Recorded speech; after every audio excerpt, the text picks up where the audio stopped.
मोठी बातमी आहे। 53 आमदारांच्या सहीचा कागद एकदा तरी मी दाखवणार असं म्हणतायत धनंजय मुंडे। 53 आमदारांनी भाजपला त्यावेळेला पाठिंबा दिला होता असंही मुंडेंनी म्हटलंय। कुणाचे काय संस्कार आणि गद्दारी यामुळे समोर येईल असंही त्यांनी म्हटलंय। धनंजय मुंडे यांनी शरद पवार गटावर जोरदार निशाणा साधलाय।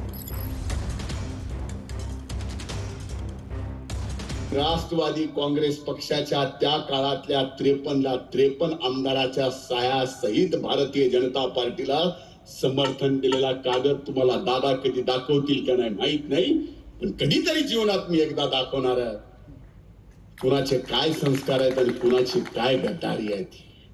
काल धनंजय मुंडेंची सभा पार पडली पुरंदरमध्ये। त्यामध्ये ते म्हटले की आमच्याकडे सर्व पुरावे आहेत, व्हिडिओ आहेत। जी बैठक गणेश चतुर्थीला पार पडली होती त्याचे वेळ तारीख सगळे पुरावे मी देऊ शकतो।